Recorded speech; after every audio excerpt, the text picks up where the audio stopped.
सफ़र में धूप तो होगी, जो चल सको तो चलो। सभी है भीड़ में, तुम भी निकल सको तो चलो।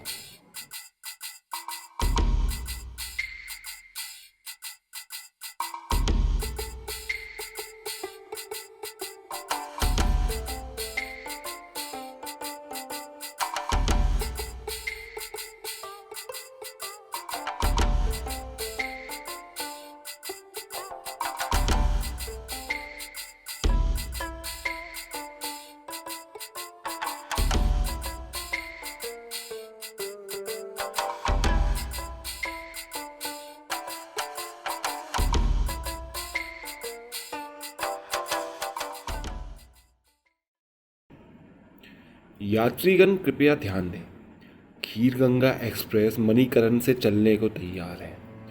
यह गाड़ी बिना रुके खीरगंगा को जाएगी। मणिकरण कसौल से 2 किलोमीटर की दूरी पर है। मणिकरण से हमने बरसैनी तक की बस ली। इसका किराया 100 रुपये था। मौसम तो बहुत खूबसूरत है। अच्छा है साथ हसीन हमसफ़र नहीं, क्योंकि साथ है ये हसीन वादियाँ। बरसैनी तक का रास्ता थोड़ा ऊबड़ खाबड़ भरा है, तो अपनी कमर बचा कर रखिएगा। अभी तो बहुत लंबा सफ़र तय करना है। बरसैनी हम 1 घंटे में पहुंच गए। वैसे तो बरसैनी से हमारी ब्रेक जर्नी तोश थी, पर तोश का सफ़र किसी और दिन। आज हम खीरगंगा को जाएंगे। बरसैनी से 1 किलोमीटर आगे से खीरगंगा ट्रैक का स्टार्ट पॉइंट है।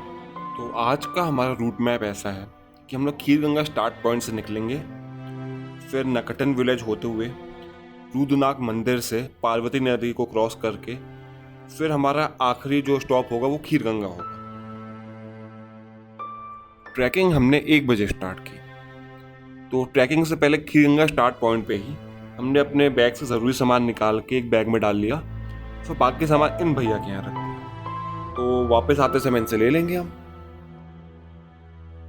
इस मौसम में इतनी लेट से जाना पागलपन और जोखिम भरा है, पर और कोई ऑप्शन भी तो नहीं है।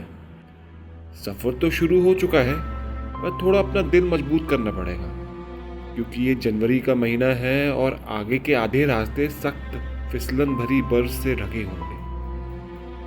खीरगंगा जाने के 3 रास्ते हैं। एक कालगा विलेज होके, दूसरा नकटन विलेज होके और तीसरा तोश विलेज होके। तोश वाला रास्ता आगे जाके नकटन विलेज से ही मिल जाता है। कालगा और तोश वाले रास्ते इस समय बंद हैं, इसलिए हम चलेंगे नकटन होके। ये ट्रैक 12 किलोमीटर लंबा है, जो अगर गर्मी के मौसम में ट्रैक करेंगे तो आराम से 5 से 5.5 घंटे में पहुंच जाएंगे। गर्मियों के मौसम में भी ऊपर का टेम्परेचर ठंडा ही रहता है। चूँकि ये सर्द का मौसम है तो आराम से 6-7 घंटे लग जाएंगे। स्टार्टिंग ट्रैक थोड़ा आसान है, बस तीखी धूप और पसीने से लथपथ शरीर। रास्ते की एक तरफ गहरी खाई तो एक तरफ पहाड़। सांस तो अभी से ही फूलने लग गई है, पर आगे मुश्किलें और बढ़ने वाली हैं। तो जैसा कि हर ट्रैक में होता है, हम चलते रहे और रास्ते में मिलते मुसाफिरों से पूछते पूछते कि मंजिल और कितनी दूर। ये है नकटन विलेज, इस ट्रैक का आखिरी या शायद एक लौता गांव। हमें इस गांव के लोग दिखे और उनको शहर से आए एलियन। ये विलेज इतना खूबसूरत है, लकड़ी से बने रंग बिरंगे घर, कि मानो लग रहा था कि यहाँ रुका जाए।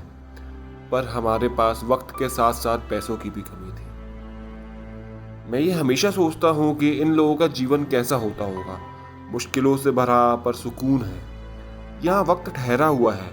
यहाँ के बच्चे अभी भी बाहर खेलते हैं, क्योंकि उनको अभी तक मोबाइल की आदत नहीं लगी है, जैसे हम खेला करते थे अपने बचपन में।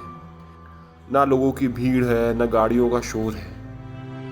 मन मार कर हम आगे तो चले आए, क्योंकि मंजिल अभी दूर है और वक्त कम।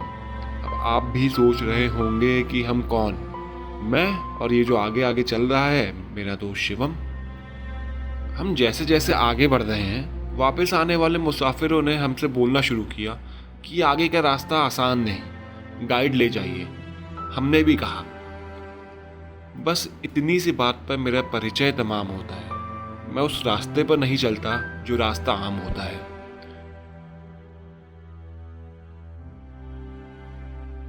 अब हम बिना गाइड के आगे बढ़ तो चले। फिर मैंने शिवम से पूछा, भाई वापस चलें क्या? उसने कहा तुम जाओ, मैं जा रहा आगे। फिर मैंने कहा अब साथ आए हैं तो साथ ही वापस जाएंगे, और हम चलते रहे आगे। रास्ते में लोग मिलते रहे, पूछते रहे और मना करते रहे, पर हमारा जवाब तो अब भी एक ही था। गाइड बुक चाहिए तो भाई ले जाओ, आगे आगे बहुत रास्ता खराब है, देख लेना। हाँ, यहाँ से 6 किलोमीटर भाई, 6 किलोमीटर पूरा बर्फ है भाई, किरगंगा तक रास्ता पूरा खराब है। पर मन में डर भी था कि आखिरी गांव बहुत पीछे जा चुका है और हम अब आधा रास्ता आसान वाला तय कर चुके हैं।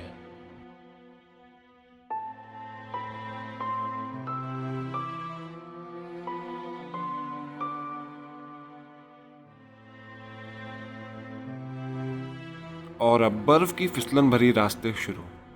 जैसे जैसे बर्फ के रास्ते पे हम चल रहे हैं, वैसे वैसे लग रहा है जूते की ग्रिप नहीं बन रही है। शायद ये डर की वजह से भी हो सकता है। अब हम पहुंच गए हैं रुद्रनाग। यहाँ से हम लोग पुल क्रॉस करके नीचे पार्वती नदी बह रही है, उसको क्रॉस करके फिर हम अपना ट्रैक कंटिन्यू करेंगे।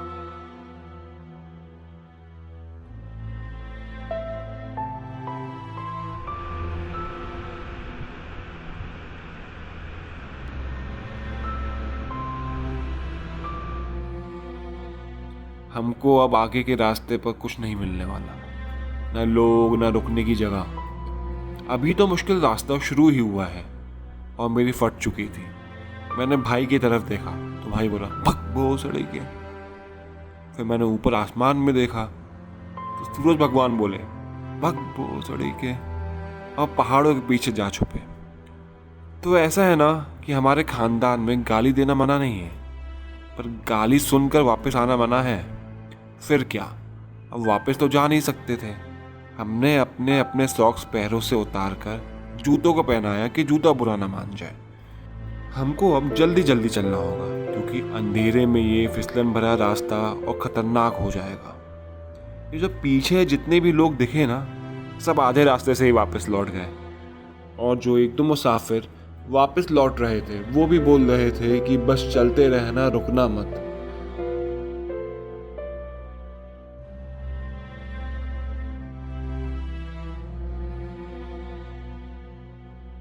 कुछ दूर पहले तक कहीं बर्फ थी तो कहीं मिट्टी। अब ये जगह आई है जहाँ से पूरे रास्ते बर्फ में ढके होंगे, और शुरुआत में ही एक दो लोगों के खून दिख गए, जैसे कि लोग फिसल कर मुंह के बल गिरे होंगे। और ये खून, अब मैं आगे ज़्यादा रिकॉर्ड नहीं कर पाऊंगा क्योंकि चलने में मुश्किल आ रही है। ये बर्फ से जमे रास्ते और उस पर गिरते पड़ते आगे चलते हम दोनों। यहाँ एक तरफ तीखी ढलान है तो एक तरफ पहाड़, और बीच में हम। एक गलती और पता नहीं क्या होगा फिर। हम ही आखिरी मुसाफिर थे आज के। अब तो लोग भी दिखना बंद हो गए, बस सुनाई दे रहा था तो जंगल का शोर और साथ में रोशनी को खाता अंधेरा। कुछ घंटे बाद मुझे लोगों की आवाज़ सुनाई दी, लोगों की आवाज़। मुझे लगा शायद भ्रम होगा, पर नहीं, हम मंजिल पहुंच चुके हैं। 900 रुपये देके हम एक टेंट में रुके। इसमें करीब 15 से 20 लोग थे। क्या आपने सोचा है कि ये दुनिया कितनी छोटी है? इन 15-20 लोगों में 10 लोगों का एक ग्रुप है, वो भी बनारस से और हम भी बनारस से। तो बस अब हम लोग साथ बैठे हाथ सेक रहे हैं। इस समय यहाँ का टेम्परेचर नेगेटिव में है और रात में यहाँ -10 पहुँच जाता है। हाथ सेकने वाले टेंट के अंदर ही है, तो टेंट का टेम्परेचर भी मेंटेन्ड है। रास्ते में लग रहा था कि यहाँ क्यों ही आ गए, पर अब लग रहा है कि कुछ पूरा हो गया, मंजिल मिल गई शायद।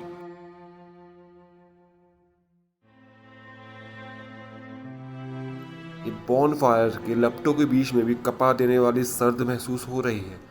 पैर ठंडे पड़ गए हैं। अब बस अंदर जाके खाना खा के सोना है।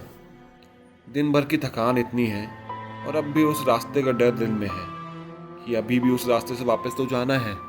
बस उस बार अकेले थे और इस बार लोग होंगे, अपने लोग।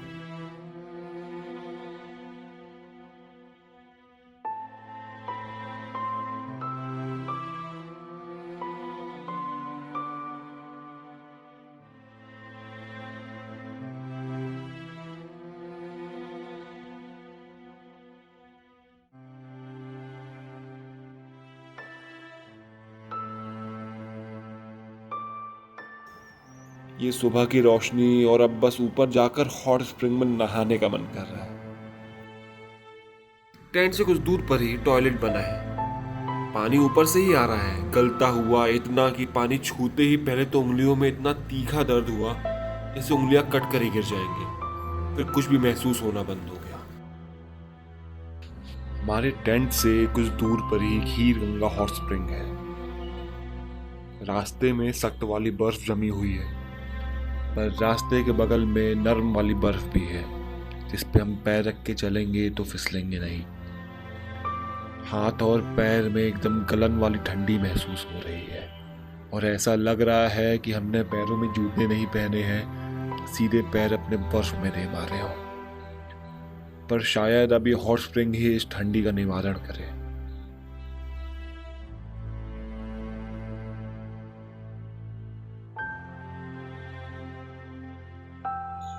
ये है खीर गंगा हॉट स्प्रिंग। तो चलिए अब सारी थकान मिटाई जाए।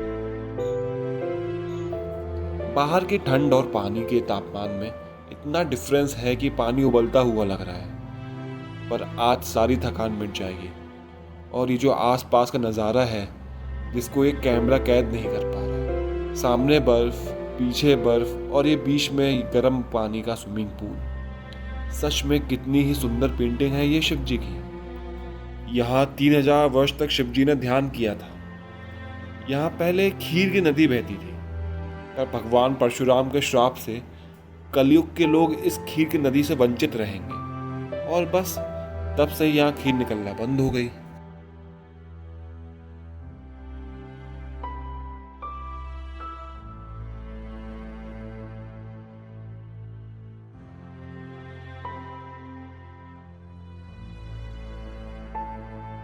वो ऊपर शिव जी का मंदिर है। इनके दर्शन करके बस अब वापस।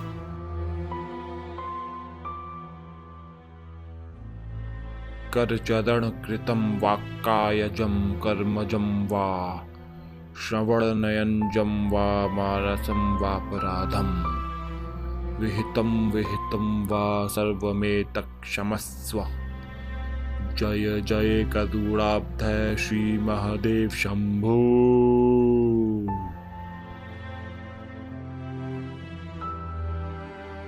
दूसरे ग्रुप का गाइड ने बताया कि वापसी का रास्ता थोड़ा आसान है। अब मैं इस रास्ते, इस पर ढकी मखमली बर्फ का मजा लेता हूँ। सफर अभी खत्म नहीं हुआ, बस अब कुछ बोलने का मन नहीं है। शायद कुछ बोलने को बचा ही नहीं। तो आप वीडियो को देखिए, वापसी का रास्ता भी बाकी है।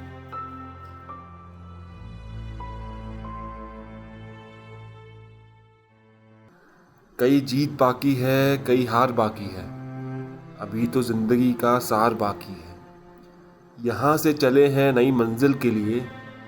ये तो एक पन्ना था, अभी तो पूरी किताब बाकी है।